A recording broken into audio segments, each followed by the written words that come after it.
Our national parks are hiding a terrifying secret. Hundreds of hikers have vanished without explanation. No bodies, no signs of struggle, just eerie clues left behind. Stay until the end because the patterns in these cases prove something unnatural is at work. You'll never hike alone again after this. Michael Lauder disappeared in 2003 in the Olympic Peninsula, a man not unfamiliar with danger or solitude. His GPS coordinates were logged, his satellite phone charged, his flare fire weapon loaded. A former SAR officer himself, he knew the terrain and respected it. What he didn't know was that the forest had other plans. Rangers found his tent partially collapsed and his fire pit untouched, the kindling perfectly stacked as if still expecting hands to strike a flame. The journal on the ground beside his pack ended mid-sentence with, "The trees are." The rest was blank.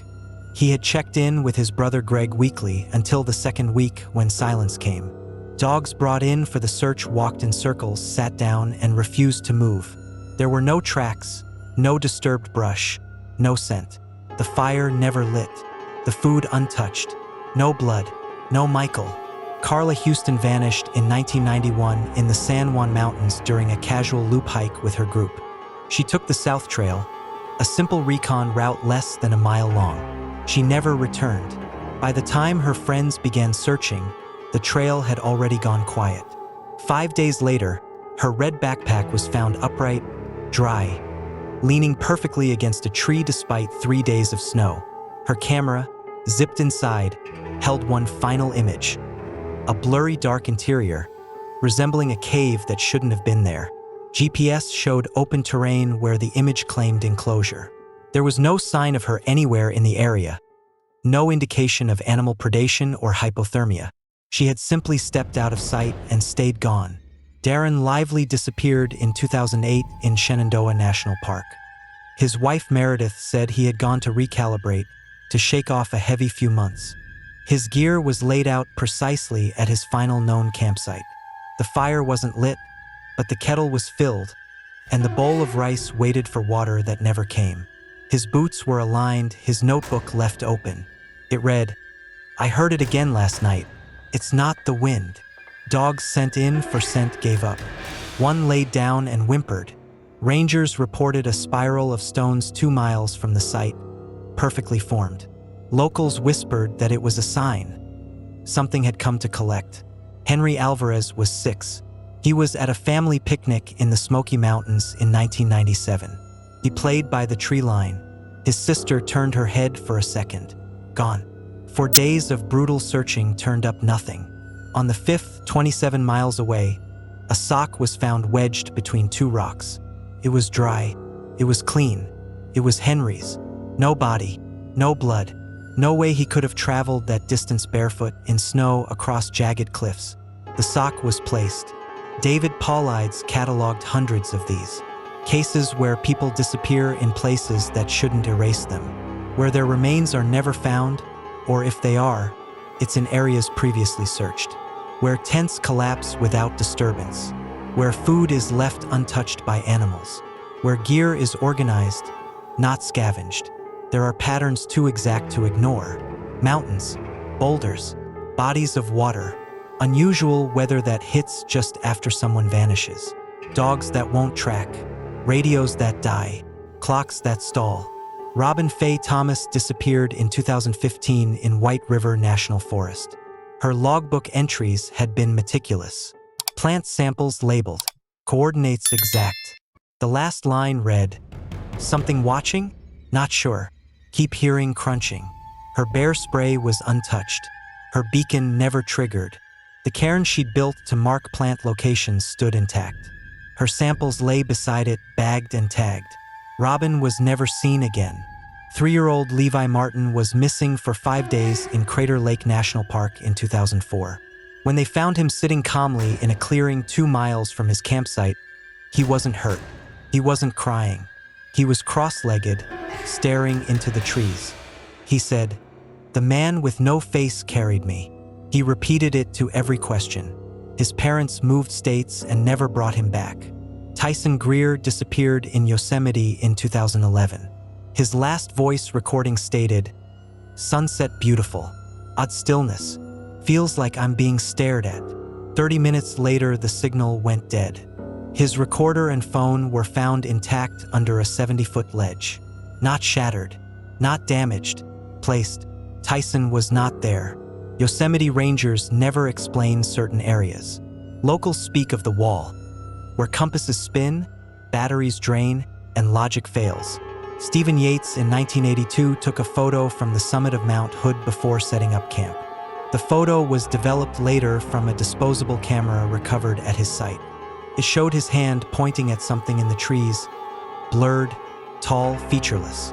The tent was untouched, the camera placed inside. Stephen was never found. Elizabeth Rowe disappeared in 2007 while backpacking the High Sierra Trail. Her campfire was still smoking when the rangers arrived, kettle bubbling. Her boots were beside her tent. Her satellite phone was powered off.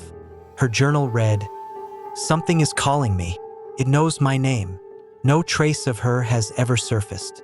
16-year-old Nate Holloway went hiking with his uncle near the Blue Ridge Parkway in 1996. His uncle turned away for less than 2 minutes to grab a bottle of water from his pack. Nate vanished. No snap of twigs. No rustle. No scream. One of his shoes was found 2 months later, clean, dry, upright, as though it had never been worn.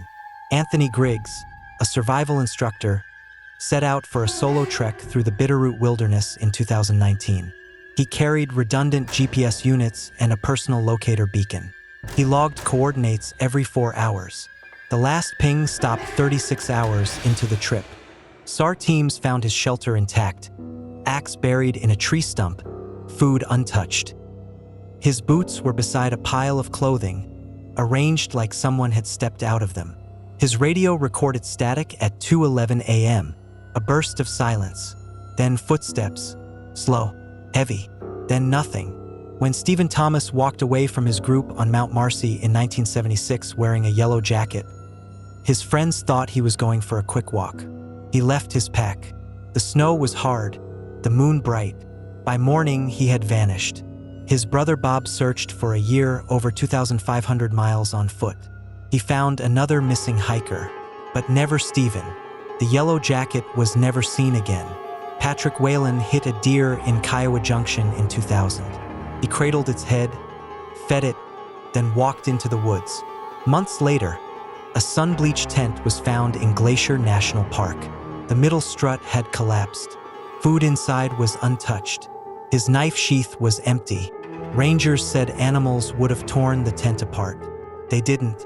No tracks, no scent, no blood. Patrick was gone. Kevin O'Keefe set up camp in Glacier Bay National Park in 1985. He told rangers where he'd be. When they checked in, his tent had shifted to the beach. The top strut had buckled. His boots, glove liner, and hat were found in a gully half a mile away. His pack, fully loaded, sat by a tree. Food was out, untouched. No claw marks, no blood, no struggle, no Kevin. Stephen Diaz disappeared in 2013 in Kings Canyon. The only trace was his watch, beeping on his scheduled alarm 2 days after he went missing. It was placed on a boulder facing the sun.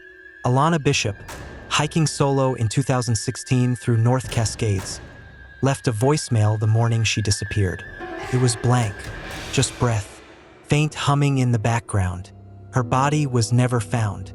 Her bag showed up 6 months later 80 miles away, dry and clean. Each case is a single scream in a forest that never answers back. No body, no trace, just equipment left exactly as it should be. Boots by the fire, food in the pan, logs stacked for a fire that's never lit. The questions build and build. They are not just lost, they are taken by something that does not leave a mark, but knows exactly where to step. Do you believe they got lost or that something found them first? Why are the boots always aligned, the food untouched, the gear never scattered? Which story left you the most unsettled? Was it the boy who met a man with no face, or the whispering that called someone by name? Have you ever felt watched in the wilderness? Drop your thoughts in the comments. Let's talk about the places no one escapes. And if you want more stories that peel back the edge of the map, subscribe. Because some forests don't echo, they erase.